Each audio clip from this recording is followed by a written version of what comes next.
Pantai ini saya dah mulakan gerak kerja 4 tahun yang lepas apabila saya dilantik sebagai menteri. Jadi saya telah menghasilkan 7P. Banyak daripada 7P pun ada kaitan dengan lembah pantai.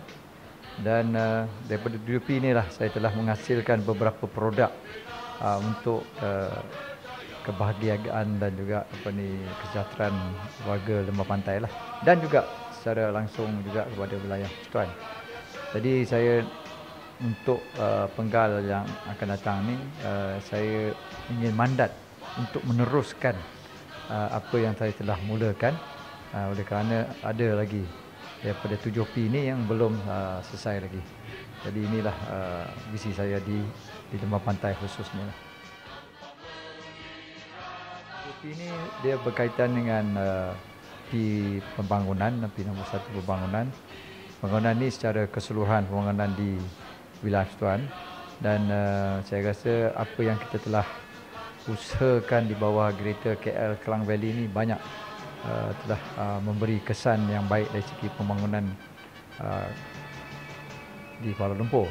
Tetapi secara khususnya di lembah pantai adalah dari segi pembangunan semula kawasan-kawasan yang usang, membangunkan kawasan-kawasan baru, khususnya untuk perumahan-perumahan dan juga tempat-tempat riadah seperti Taman Bukit Rimba Kerinci dan lain-lain. Jadi itulah pembangunan. Yang kedua adalah perumahan. Jadi perumahan adalah perkara yang juga di peringkat nasional yang Berhormat Perdana Menteri pun telah menjadikan satu agenda utama. Di lembah pantai juga isu yang penting, oleh kerana ramai lagi yang menunggu untuk membeli rumah dan juga untuk memiliki rumah. Dan ketiga, penyelenggaraan inilah rumah yang dah sedia ada, khususnya rumah-rumah yang bertingkat ini perlu diselenggara dengan baik. So kerjasama antara kerajaan, pihak swasta dan pemilik-pemilik sangat-sangat penting. Jadi inilah yang di mana kita telah menubuh tabung penyelenggaraan Satu Malaysia dan inisiatif-inisiatif yang seperti ini. Jadi ini perlu diteruskan pelaksanaannya. Yang keempat adalah penjaja. Penjaja adalah satu sumber ekonomi yang penting pada golongan wilayah Persekutuan, Kuala Lumpur khususnya. Dan kita perlu menubuh lebih pusat-pusat penjaja yang seperti Bazaria Pantai yang begitu kondusif kepada perniagaan peniaga-peniaga kecil ni, dan juga membantu mereka dari segi aspek-aspek yang lain yang telah dibuat, seperti dibuat oleh Yayasan Wilayah Persekutuan dari segi pinjaman dan insurans dan lain-lain. Dan keenam adalah pengangkutan awam, pengangkutan. Jadi saya rasa ini kita tumpukan kepada di kawasan lembah pantai yang saya sedang fokus untuk mendapatkan MRT masuk di lembah pantai dan menjadikan Abdullah Hukum itu sebagai satu hub, bukan hanya MRT tetapi MRT, LRT dan juga KTM.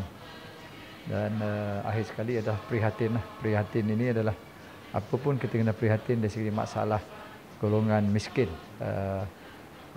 yang ada dalam lembah pantai ini, yang bilangan dia besar jugalah, yang OKU, yang warga emas, ibu tunggal, dan jadi golongan-golongan inilah. Buat bandingan saya dengan wakil rakyat yang lepas, iaitu Nurul Izzah, dia tak ada buat apa-apa pun untuk kawasan, pun jarang turun kecuali dah dekat pilihan raya ini. Jadi berbeza dengan apa yang saya telah buat 4 tahun sehingga saya pilihan raya ini. Jadi pokok dia kepada pengundi-pengundi lembah pantai, pilih siapa yang lebih baik ataupun layak dipilih. Orang yang kuat cakap saja seperti Nurul Izzah, ataupun orang yang kuat kerja, yang saya telah buktikan. Jadi secara keseluruhannya baik di lembah pantai dan juga di kawasan lain di wilayah Persekutuan ini, saya nampak jentera BN begitu bersemangat, berbeza dengan pilihan-pilihan raya yang lepas. Jadi yang penting sekarang teruskan semangat yang telah bermula daripada sebelum penamaan calon sehinggalah pada hari pilihan raya.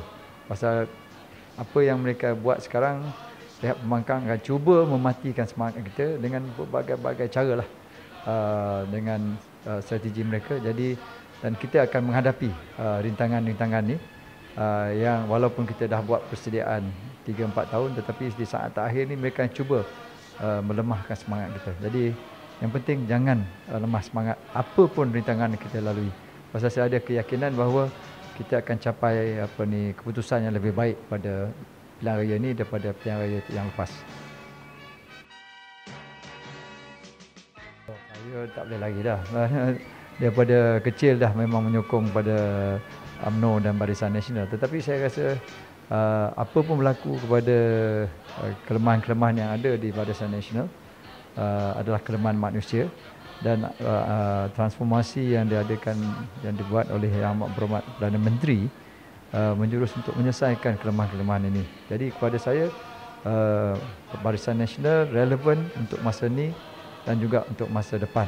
Jadi penting rakyat menyokong Barisan Nasional, pasal kalau pilihan yang sebaliknya, saya rasa saya tak boleh fikirlah apa yang akan berlaku. Ya.